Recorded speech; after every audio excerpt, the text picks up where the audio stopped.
Bueno, vamos a empezar. Nosotros somos el equipo 3 y vamos a presentarles la práctica número 3, que habla sobre la localización de puntos de muestreo. Como objetivo se nos plantea localizar los puertos de muestreo en el proceso del muestreo isocinético utilizando la norma 009-1993. Bueno, pasando a los resultados, se nos plantearon 3 ejercicios. En el primero nos pide calcular el número de puntos de evaluación, así como la distancia para cada uno de estos puntos, y la chimenea tiene las siguientes dimensiones. En este ejercicio pues no va a haber una extensión de puerto. En primer lugar pues hay que calcular el punto A y el punto B. Esto se hace con las siguientes fórmulas. Para el punto A tenemos un valor de 2.27 metros cuadrados y para el punto B un valor de 8.18 metros cuadrados. Según estos datos y de acuerdo a la norma 009-1993, esta chimenea pues debe de contar con 12 puntos de muestreo. Bueno, aquí están la distancia que va a haber en cada punto de muestreo y así como su distribución. Para la distribución nos fijamos en el apéndice B, sección B 2.5.3. Bueno, pasando al ejercicio 2, nos plantea 3 preguntas. Que la primera dice cuál es el número de puntos de evaluación. La segunda es el número de puntos por puerto. Y también nos pide calcular la distancia por puerto si la chimenea tiene las siguientes dimensiones. Bueno, aquí sí se va a tener 2 puertos de muestreo con extensión de 10 centímetros. Esto hay que tomarlo en cuenta porque al momento de ya obtener los puntos de muestreo hay que sumarle esos 10 centímetros. Bueno, igual comenzamos calculando el punto A y el punto B. En el caso del punto A tenemos un valor de 2.34 y en el B 5.62. Bueno,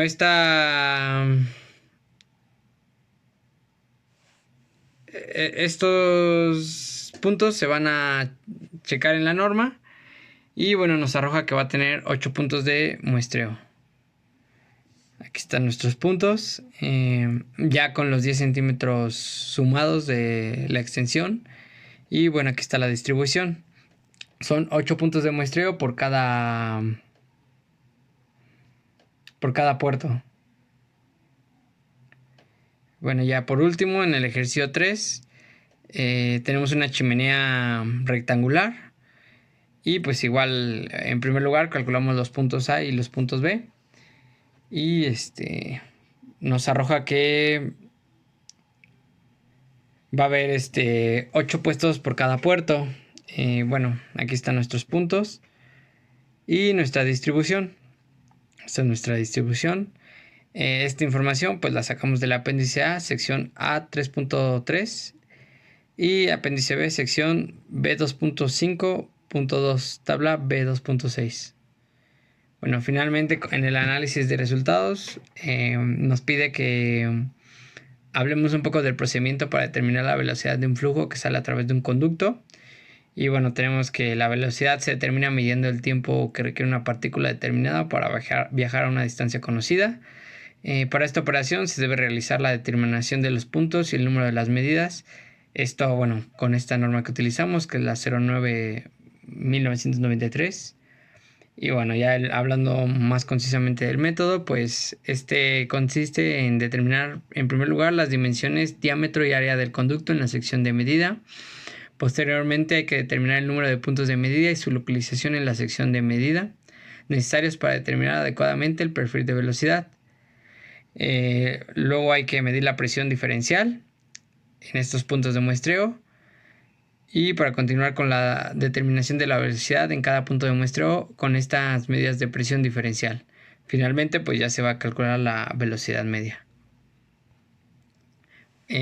Por otro lado, bueno, tenemos que para el ejercicio 1 y 3, y de acuerdo a la norma 009, la chimenea debe ser capaz de soportar una carga mayor de 400 kilogramos, así como contar con suficiente iluminación y protección necesaria para evitar cortocircuitos. En cambio, para el ejercicio 2, la chimenea deberá continuar, tener las siguientes características: una plataforma circular o de media luna con escalerilla de ascenso de alta seguridad, preferentemente la del tipo marino, y debe ser capaz de soportar una carga de 400 kilogramos. De igual manera, pues cuando la suma del diámetro interno del conducto más el espesor de la pared más la extensión del puerto sea mayor a 2.5 metros, será necesario instalar una plataforma circular y 4 puertos.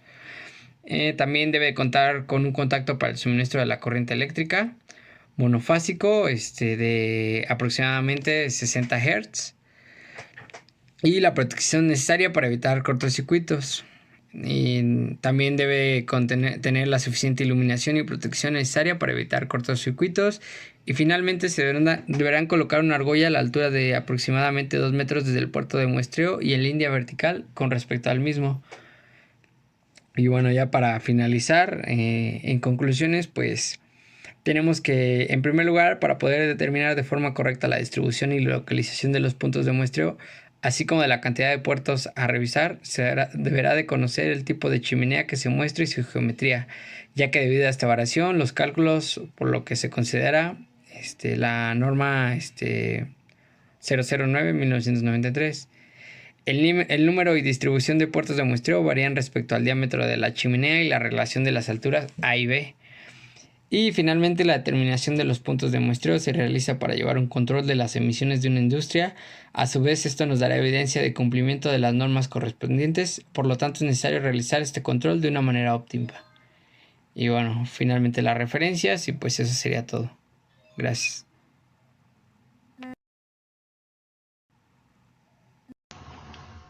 Buenas tardes, profesores. Atendiendo lo solicitado, que fue realizar estos videos para exponerles el análisis de las 3 prácticas que realizamos antes de esta emergencia sanitaria. Bueno, sin más preámbulo, les voy a presentar el análisis de la práctica 4, que bueno, fue la determinación de la emisión de material particulado en fuentes fijas y muestreo isocinético. Sin más preámbulos, si pueden ver este video mientras están revisando las prácticas que ya les subimos. En la página 3 se encuentran los resultados y bueno, está la tabla 1, que bueno, son todos los datos de campo para determinar las velocidades de flujo junto a los resultados de estas velocidades y bueno, en general todos los datos que pudimos calcular y que ya nos daba la práctica. Bueno, dentro de los datos que pudimos calcular, uno de ellos y también importante es la distancia de los puntos de muestreo. Esto se realizó según la metodología de la NMX 009/1993 SCFI, que es contaminación atmosférica en fuentes fijas, determinación de flujo de gases en un conducto por medio de tubo pitot. Bueno, esta metodología ya la habíamos visto. En la tabla 2, bueno, es la concentración de los gases que componen el gas en ducto en diferentes unidades. Bueno, es la composición del gas de la chimenea y del problema que se nos dio. Aquí podemos encontrar, bueno, los pesos moleculares, el porcentaje de estos contaminantes que se encuentran en el gas que emite la empresa en el problema que ustedes nos dieron. El porcentaje, bueno, del peso molecular. Este porcentaje de peso molecular lo sacamos debido a que se tenía que hacer la sumatoria para poder calcular el peso del gas, el peso molecular del gas emitido y además bueno, las partes por millón, ¿no?, de cada compuesto. Hay que recalcar que en la parte de NOx, bueno, lo dividimos en NO y NO2 debido a que es lo que contiene el gas, que es el monóxido y el dióxido de nitrógeno. Y bueno, también aquí marcamos, bueno, sacamos una concentración para los gases criterio, que es el dióxido de azufre, el monóxido de carbono y bueno, los NOx. Bueno, esto es ya en la página 4. Bueno, podemos observar en la gráfica 1 el comportamiento de la emisión. Este comportamiento de la emisión, bueno, son los puntos que se dieron, en los que se muestrearon, bueno, aquí los tenemos como en punto 1, 2, 3 hasta el 9, y bueno, la presión a la que se tomaron. Esta gráfica nos muestra el comportamiento del gas dentro del ducto, dentro de la chimenea, los puntos de muestreo. Como se puede observar, no tenemos un punto en medio, por decirlo así. Esto es debido a que, bueno, si retomamos otra vez la distancia de cada punto de muestreo se saca por medio del diámetro de la chimenea o del ducto por donde se está realizando la emisión. Bueno, por este motivo, pues no tenemos un punto en medio, porque por ahí no pasa nuestra sonda que va a muestrear. Bueno, siguiendo con la gráfica 1, el comportamiento laminar del gas emitido, se puede observar que el comportamiento del gas es laminar, ya que su velocidad concuerda al comportamiento esperado. Por lo tanto, la toma de muestras se elaboró según lo estipula la NMX. Además, se obtuvo un porcentaje de isocinetismo del 100.2303%, lo que nos indica una mínima dispersión de contaminantes dentro del ducto.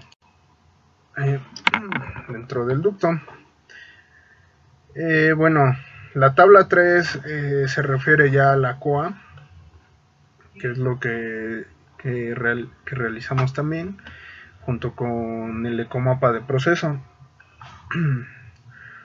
La tabla 4, bueno, son los contaminantes atmosféricos normados, y bueno, aquí conforme a nuestra tabla 2, pusimos las concentraciones que tenemos de estos gases dentro del flujo de gas que tenemos en la emisión de nuestro problema.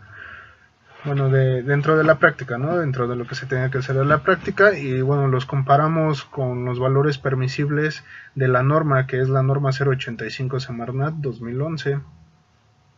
Tomamos los contaminantes criterio, bueno, y el valor máximo permisible lo tomamos en base al equipo o actividad que está sujeto a la norma. A nosotros nos tocó una caldera. Bueno, dentro de los parámetros, ya se los había mencionado, englobamos lo que es el dióxido de azufre, los óxidos de nitrógeno, el monóxido de carbono, y adicionamos lo que son las partículas, ¿no? El valor permisible de cada uno es de 400, 2200, 375 y 500, como lo pueden observar en la tabla 4. Nuestro valor monitoreado fue de 450, de 300, de 1400 y 800. Obvio, todo esto en miligramos metro cúbico. Tuvimos un valor promedio de 415 para partículas, y los demás se quedaron igual debido a que no tuvimos otro valor para poder hacer un promedio. Bueno, nuestras emisiones anuales, para eso hicimos el cálculo, donde tenemos el cálculo en la tabla 2, donde tenemos el símbolo de pi. Para eso y realizamos ese cálculo. Bueno, nuestra emisión anual para partículas es de 8.94 por 10,9 miligramos de partículas, y es un método de estimación directa para todos, ¿verdad? De dióxido de azufre es de 6.46 por 10 a la 9 miligramos de dióxido de azufre. Óxidos de nitrógeno 3.09 por 10 a la 10 miligramos de NOx. Y bueno, monóxido de carbono tuvimos 1.72 por 10 a la 10 miligramos de monóxido de carbono. Bueno, esto es en un solo punto de emisión, ¿verdad? Bueno, en la tabla 4 mostramos, como ya les había dicho, los límites permisibles de acuerdo a la NOM de referencia establecidos para una caldera, los cuales, bueno, pues encontramos claramente arriba de lo permitido. Esto puede ser debido al proceso que se lleva en una fundidora de metal. Bueno, y vamos a pasar a las conclusiones, a lo estipulado entre mis compañeros y yo. Quedamos que cada quien iba a hacer el análisis de una práctica, pero los tres íbamos a concluir respecto a las otras tres prácticas, ¿verdad? Bueno, En conclusión de la práctica 4, el muestreo fue bien realizado debido a que se obtuvo un porcentaje de isocinetismo por arriba del 100%. Y bueno, también debido a la caracterización por medio del ACOA, la fundidora se considera de jurisdicción federal por la cantidad de gases emitidos. Bueno, esas serían las conclusiones de la práctica 4. De la práctica 3, lo que podemos mencionar es que, bueno, se aprendió de manera correcta cómo calcular los puntos de emisión dentro de una chimenea. Esto claramente siguiendo la NMX 009. Y bueno,